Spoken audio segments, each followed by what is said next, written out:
नमस्कार, प्रणाम, जय श्री राम, जय माता दी, राधे राधे। एपिसोड 2 बहुत लेट हो गया आने में, फिर कोई दिक्कत नहीं, आगे हम चलते जाएंगे। अभी हम लोग पढ़ रहे थे जो किताब, उस किताब का टाइटल फिर से दिखा देता हूँ, विद्यार्थियों के लिए गीता।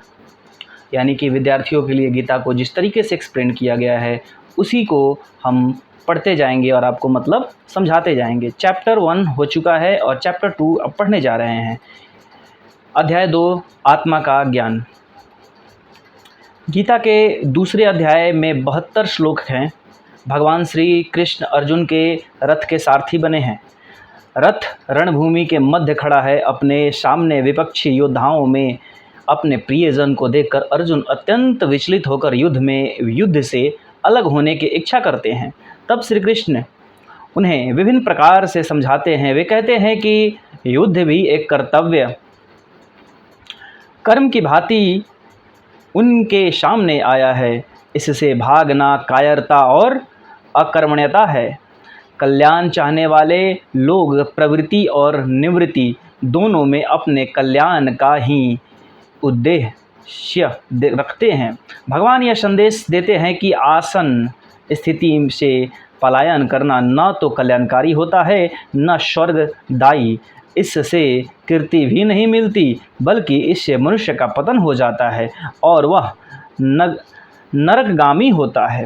सबसे महत्वपूर्ण बात जो भगवान श्री कृष्ण समझाना चाहते हैं वह यह है कि धर्म और सच्चाई की स्थापना के लिए यदि हमें अपने सगे संबंधियों से भी भिड़ना पड़े, उनका विरोध करना पड़े, तो भी इसमें कोई बुराई नहीं है।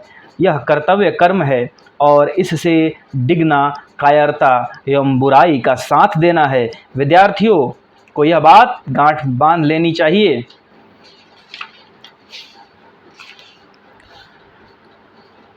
मनुष्य जैसे पुराने कपड़ों को छोड़कर दूसरे नए कपड़े धारण कर लेता है, ऐसे ही आत्मा पुराने शरीर को छोड़कर दूसरे नए शरीर में चला जाता है। इस श्लोक का तात्पर्य था। अब आगे क्या कहते हैं, ध्यान से इसको पढ़िए, सुनते हम। संजय ने धृतराष्ट्र को बताया कि निर्मल एवं निष्पाप मानने वाले दुखी अर्जुन को श्री कृष्ण ने इस प्रकार समझाया। हे अर्जुन, तुम जिस मार्ग पर चलना चाहते हो यह आर्यों का मार्ग नहीं है। इससे तुम अपयश के भागी बनोगे। क्या परेशानी थी? परेशानी यह थी कि वे चाहते थे कि हम युद्ध ना करें। कौन? अर्जुन चाहते थे। तो अर्जुन को यहाँ पे इन्होंने समझाया कि हे अर्जुन, तुम जिस मार्ग पर चलना चाहते हो यह आर्यों का मार्ग नहीं है। इससे तुम अपयश के भागी बनोगे। कायरता मत करो, मन की कमजोरी को त्याग कर युद्ध के लिए तैयार हो जाओ। अर्जुन ने कहा, भगवान, अपने पूज्य दादा भीष्म से, अपने ही महान गुरु द्रोणाचार्य से मैं कैसे लड़ूंगा? ऐसे अपने पूज्य जन को मारकर मैं कभी सुखी नहीं हो सकता। इसे मेरी दुर्बलता कहें या कायरता, मैं अपना संतुलन खो बैठा हूँ। मैं भ्रमित हूँ, आपका शिष्य हूँ, आपकी शरण में हूँ। कृपया मुझे उचित राह दिखाइए। मुझे नहीं लगता कि सारी दुनिया का राज्य पाकर भी गुरुजन की हत्या करने के पाप से छूटकर मैं कभी सुखी हो पाऊँगा। आगे बताते हैं, संजय ने धृतराष्ट्र को बताया कि ऐसा कहकर अर्जुन मौन हो गया। धृतराष्ट्र भीतर ही भीतर खुश हुआ। फिर संजय बोला, भगवान श्री कृष्ण ने अर्जुन से कहा, विद्वानों की तरह बोल रहे हो, परंतु कायरों जैसा व्यवहार कर रहे हो। विद्वान किसी के लिए शोक नहीं किया करते। सच तो यह है कि मैं और तुम और ये राजा पहले भी थे और फिर भी रहेंगे। इसका अर्थ है कि आत्मा कभी नहीं मरती, केवल शरीर बदलती है। जैसे शरीर पैदा होता है, बच्चे से किशोर, युवा और बूढ़ा होता है, ऐसे ही आत्मा एक दिन शरीर बदलकर दूसरे शरीर में चली जाती है। समझदार लोग इस शरीर से मोह नहीं करते। शरीर का अंत होना तो निश्चित ही है, परंतु आत्मा का कभी नाश नहीं होता। जो इस आत्मा को मरने वाला समझता है या मरा हुआ समझता है, वह अज्ञानी है। वास्तव में आत्मा न मरती है न मारी जा सकती है। वह कभी पैदा नहीं होती और कभी मरती भी नहीं। आत्मा तो शरीर को उस तरह बदलकर दूसरे शरीर को धारण कर लेती है जैसे हम अपने फटे पुराने कपड़े छोड़कर नए कपड़े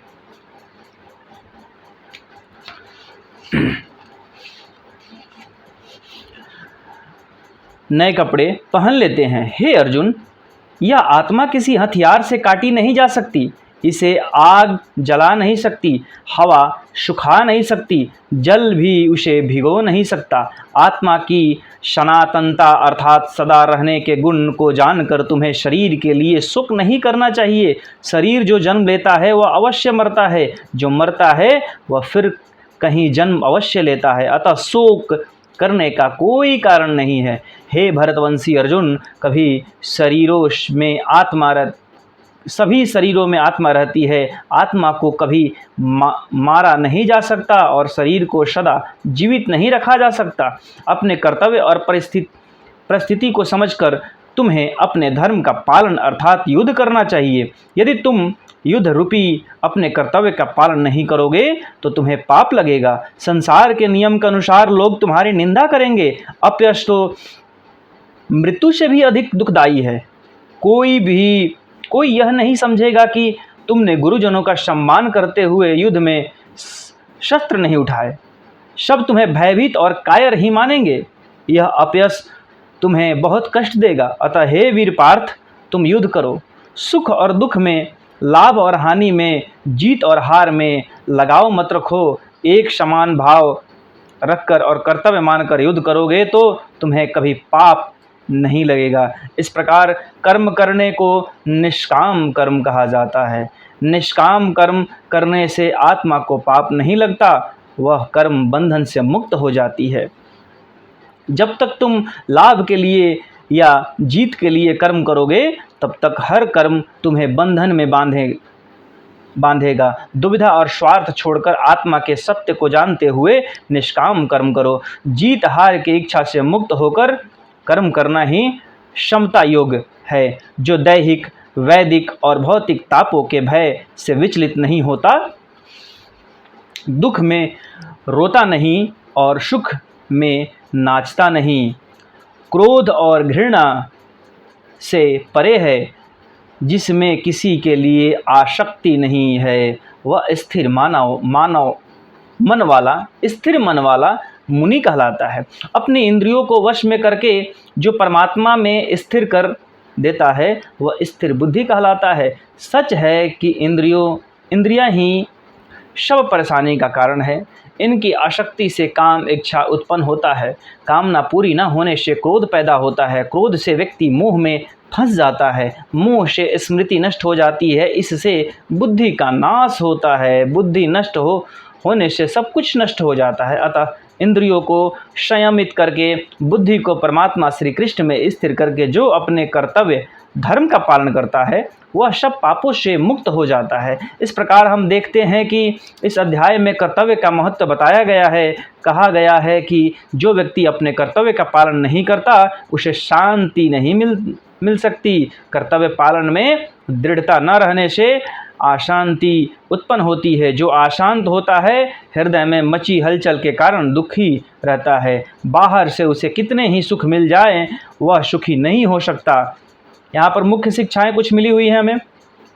गुरु तो उपदेश दे देंगे, जिस मार्ग का ज्ञान नहीं है उसका ज्ञान करा देंगे, पूरा प्रकाश दे देंगे, पूरी बात बता देंगे, पर मार्ग पर तो स्वयं शिष्य को ही चलना होगा। अपना कल्याण तो शिष्य को स्वयं करना होगा। व्यक्ति तब बड़े दुखी होते हैं जब वे अपने पराये में भेद करते हैं और चीज़ों तथा लोगों को निजी और पराये में विभक्त कर लेते हैं।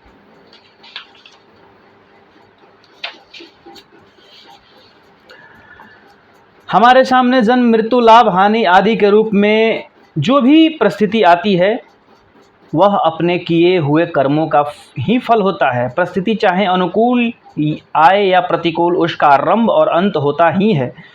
ऐसी अस्थायी परिस्थिति के लिए कुछ होना या दुखी होना केवल मूर्खता है, अर्थात हमें हर परिस्थिति स्थिति में तटस्थ रहना चाहिए।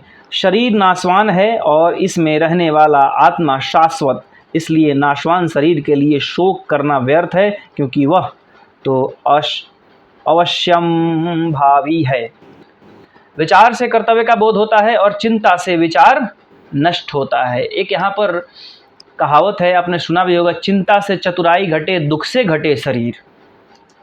उसी प्रकार है कि विचार से कर्तव्य का बोध होता है और चिंता से विचार नष्ट होता है। शरीर एक क्षण भी हमारे साथ नहीं रहता और परमात्मा निरंतर हमारे साथ रहते हैं। इसलिए शरीर को अपना मानना और परमात्मा को अपना न मानना सबसे बड़ी भूल है। अनेक योग बदल जाएं तो भी आत्मा बदलती नहीं, वह ज्यों का त्यों ही रहती है, क्योंकि वह परमात्मा का अंश है। परंतु शरीर बदलता रहता है, क्षण मात्र भी वह नहीं रहता। शरीर जन्म से पहले भी नहीं था, मरने के बाद भी नहीं रहेगा, तथा वर्तमान में भी प्रतिक्षण मर रहा है, प्रतिक्षण मर रहा है, यानी कि प्रतिदिन इसकी आयु कम होती जा रही है। अतः इस शरीर का मोह नहीं करना चाहिए। जिसको हम चाहते हैं ऐसी अनुकूल वस्तु, व्यक्ति, घटना, देश, काल आदि के मिलने से सुख होता है, और जिसको हम नहीं चाहते ऐसी प्रतिकूल वस्तु, व्यक्ति, परिस्थिति आदि के मिलने से दुख होता है। ज़्यादा सर्दी पड़ने से वृक्ष सूख जाता है और ज़्यादा गर्मी से भी वृक्ष सूख जाता है। अतः परिणाम में सर्दी और गर्मी दोनों एक ही हैं। इसी तरह अनुकूलता और प्रतिकूलता भी एक ही है। भगवान इनसे ऊंचा उठने की सलाह देते हैं। जो व्यक्ति धीर होता है वह दुख सुख में एक समान रहता है। भगवान कहते हैं ऐसा व्यक्ति अमरता पाने के योग्य हो जाता है। शास्त्र और संत किसी को बाध्य नहीं करते कि तुम हमारे में श्रद्धा करो। श्रद्धा करने अथवा न करने में मनुष्य स्वतंत्र है। अपने कर्तव्य का पालन करने में जो सुख है वह सुख संसारिक भोगों को भोगने में नहीं है। संसारिक भोगों का सुख तो पशु पक्षियों को भी होता है। अतः जिन्हें कर्तव्य पालन का अवसर मिलता है वे बड़े भाग्यशाली होते हैं। थोड़े से थोड़ा त्याग भी सत है और बड़ी से बड़ी क्रिया भी असत है। क्रिया का तो अंत होता है पर त्याग अनंत होता है। मनुष्य जन्म भोग भोगने के लिए नहीं मिलता, कर्तव्य का पालन करके अपना उद्धार करने के लिए मिलता है। कर्म योगी अपने कर्तव्य कर्म द्वारा संसार की सेवा करता है। वह दूसरों के सुख में सुखी और दूसरों के दुख में दुखी होता है। दुख आने पर मनुष्य को घबराना नहीं चाहिए, बल्कि उन्हें भोग कर नष्ट कर देना चाहिए ताकि वे दोबारा लौट कर ना आए। कर्म का फल अवश्य मिलता है, उसका त्याग कोई नहीं कर सकता। मनुष्य का केवल अपने कल्याण का उद्देश्य हो और धन संपत्ति कुटुंब परिवार आदि से कोई स्वार्थ का संबंध न हो तो वह सांसारिक मोह से तर जाता है।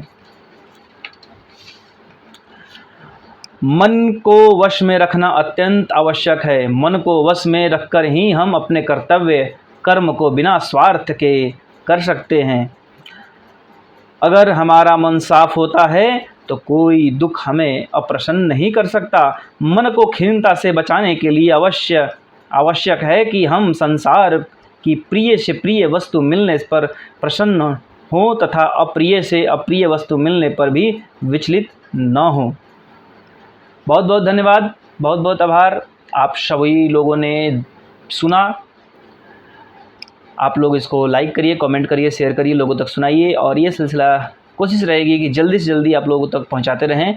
बाकी आज के लिए जय श्री राम, जय माता दी, राधे राधे।